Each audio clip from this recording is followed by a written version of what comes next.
Capítulo 12. Samuel le habló a todo Israel: Préstenme atención, yo les he hecho caso en todo lo que me han pedido, y les he dado un rey que los gobierne. Ya tienen al rey que va a dirigirlos. En cuanto a mí, ya estoy viejo y lleno de canas, y mis hijos son parte del pueblo. Yo los he guiado a ustedes desde mi juventud hasta la fecha. Aquí me tienen. Pueden acusarme en la presencia del Señor y de su ungido. ¿A quién le he robado un buey o un asno? ¿A quién he defraudado? ¿A quién he oprimido? ¿Por quién me he dejado sobornar?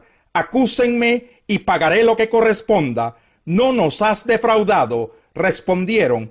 Tampoco nos has oprimido, ni le has robado nada a nadie. Samuel insistió: que el Señor y su ungido sean hoy testigos de que ustedes no me han hallado culpable de nada.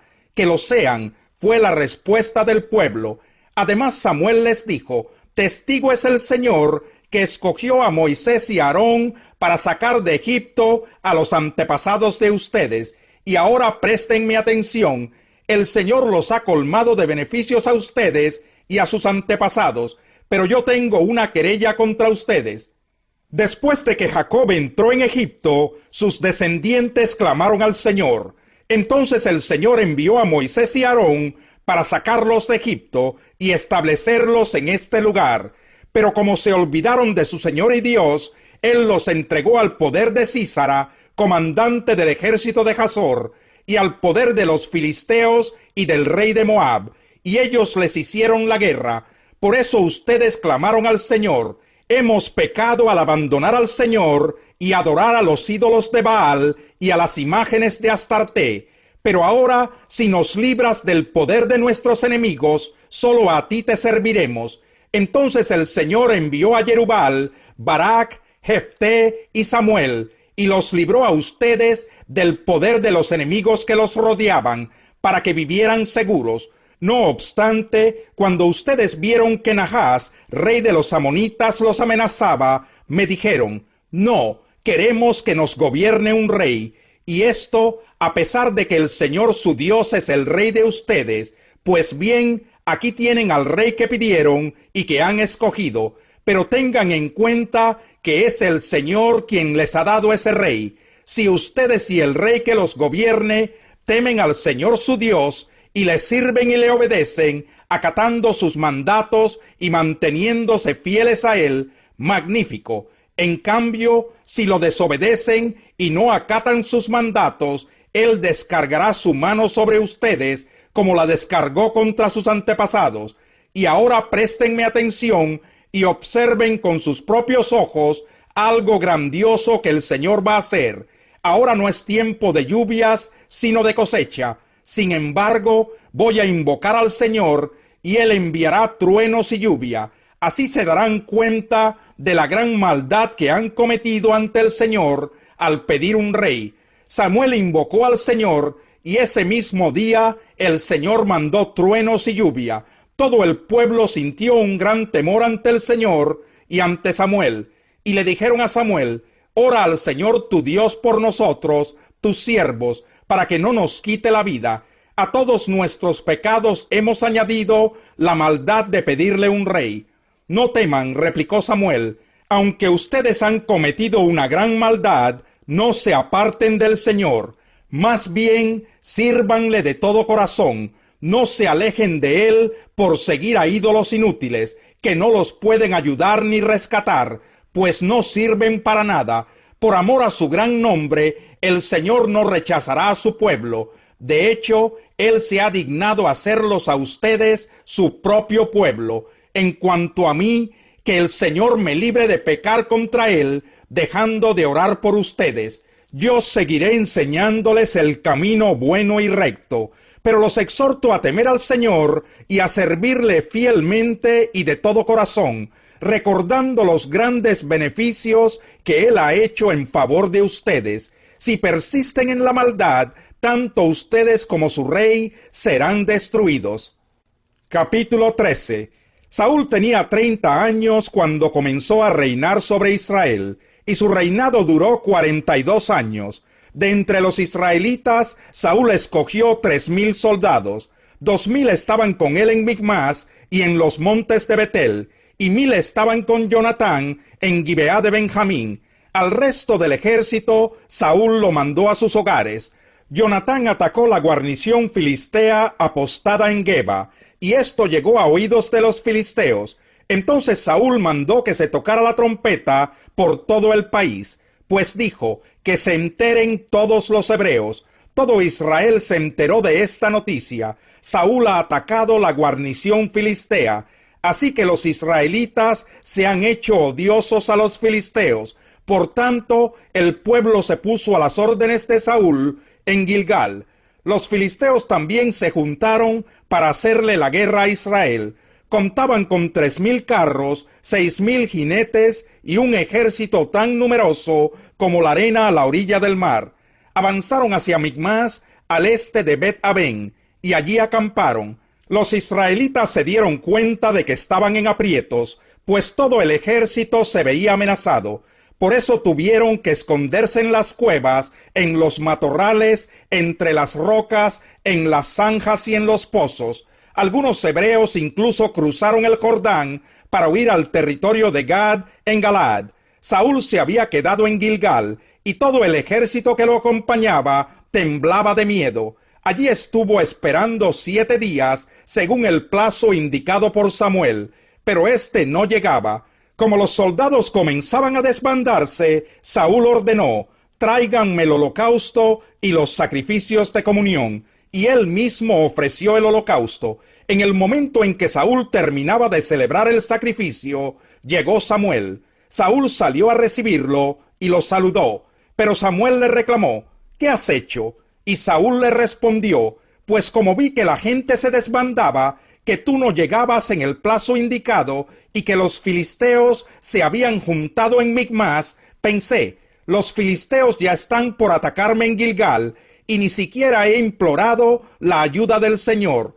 Por eso me atreví a ofrecer el holocausto. Eres un necio, le replicó Samuel, no has cumplido el mandato que te dio el Señor tu Dios. El Señor habría establecido tu reino sobre Israel para siempre, pero ahora te digo que tu reino no permanecerá. El Señor ya está buscando un hombre más de su agrado, pues tú no has cumplido su mandato. Dicho esto, Samuel se fue de Gilgal hacia Gibeá de Benjamín. Saúl pasó revista de los soldados que estaban con él, y eran unos 600 hombres. Él y su hijo Jonatán, junto con sus soldados, se quedaron en Geba de Benjamín, mientras que los filisteos seguían acampados en Micmas. Del campamento filisteo salió una tropa de asalto dividida en 3 grupos. Uno de ellos avanzó por el camino de Ofra, hacia el territorio de Sual, otro por Bet-Jorón, y el tercero por la frontera del valle de Sebollín, en dirección al desierto. En todo el territorio de Israel no había un solo herrero, pues los filisteos no permitían que los hebreos se forjaran espadas y lanzas. Por tanto, todo Israel dependía de los filisteos para que les afilaran los arados, los asadones, las hachas y las hoces. Por un arado o un asadón cobraban 8 gramos de plata, y 4 gramos por una horqueta o un hacha, o por arreglar las aguijadas. Así que ninguno de los soldados israelitas tenía espada o lanza, excepto Saúl y Jonatán.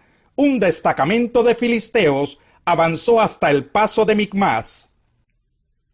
Capítulo 9. Digo la verdad en Cristo, no miento. Mi conciencia me lo confirma en el Espíritu Santo. Me invade una gran tristeza y me embarga un continuo dolor. Desearía yo mismo ser maldecido y separado de Cristo por el bien de mis hermanos, los de mi propia raza, el pueblo de Israel. De ellos son la adopción como hijos, la gloria divina, los pactos, la ley y el privilegio de adorar a Dios y contar con sus promesas. De ellos son los patriarcas, y de ellos, según la naturaleza humana, nació Cristo, quien es Dios sobre todas las cosas. Alabado sea por siempre. Amén. Ahora bien, no digamos que la palabra de Dios ha fracasado. Lo que sucede es que no todos los que descienden de Israel son Israel. Tampoco por ser descendientes de Abraham son todos hijos suyos. Al contrario, tu descendencia se establecerá por medio de Isaac. En otras palabras, los hijos de Dios no son los descendientes naturales, más bien se considera descendencia de Abraham a los hijos de la promesa. Y la promesa es esta: dentro de un año vendré, y para entonces Sara tendrá un hijo. No solo eso, también sucedió que los hijos de Rebeca tuvieron un mismo padre, que fue nuestro antepasado Isaac.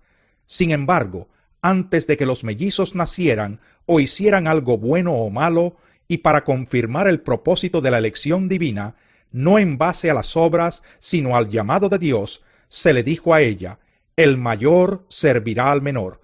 Y así está escrito: amé a Jacob, pero aborrecí a Esaú. ¿Qué concluiremos? ¿Acaso es Dios injusto? De ninguna manera. Es un hecho que a Moisés le dice: tendré clemencia de quien yo quiera tenerla, y seré compasivo con quien yo quiera serlo. Por lo tanto, la elección no depende del deseo ni del esfuerzo humano, sino de la misericordia de Dios. Porque la Escritura le dice al faraón: te he levantado precisamente para mostrar en ti mi poder, y para que mi nombre sea proclamado por toda la tierra. Así que Dios tiene misericordia de quien Él quiere tenerla, y endurece a quien Él quiere endurecer. Pero tú me dirás: entonces, ¿por qué todavía nos echa la culpa a Dios? ¿Quién puede oponerse a su voluntad? Respondo: ¿quién eres tú para pedirle cuentas a Dios? ¿Acaso le dirá la olla de barro al que la modeló: ¿por qué me hiciste así? ¿No tiene derecho el alfarero de hacer del mismo barro unas vasijas para usos especiales y otras para fines ordinarios? ¿Y qué si Dios, queriendo mostrar su ira y dar a conocer su poder, soportó con mucha paciencia a los que eran objeto de su castigo y estaban destinados a la destrucción? ¿Qué si lo hizo para dar a conocer sus gloriosas riquezas a los que eran objeto de su misericordia y a quienes de antemano preparó para esa gloria? Esos somos nosotros, a quienes Dios llamó no solo de entre los judíos, sino también de entre los gentiles. Así lo dice Dios en el libro de Oseas: llamaré mi pueblo a los que no son mi pueblo, y llamaré mi amada a la que no es mi amada. Y sucederá que en el mismo lugar donde se les dijo: ustedes no son mi pueblo, serán llamados hijos del Dios viviente. Isaías, por su parte, proclama respecto de Israel: aunque los israelitas sean tan numerosos como la arena del mar, solo el remanente será salvo, porque plenamente y sin demora el Señor cumplirá su sentencia en la tierra.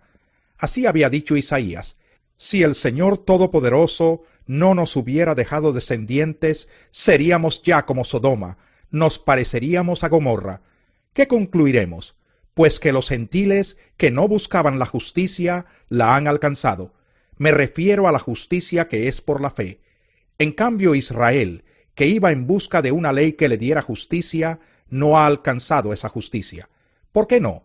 Porque no la buscaron mediante la fe, sino mediante las obras, como si fuera posible alcanzarla así. Por eso tropezaron con la piedra de tropiezo, como está escrito: miren que pongo en Sión una piedra de tropiezo y una roca que hace caer, pero el que confíe en él no será defraudado.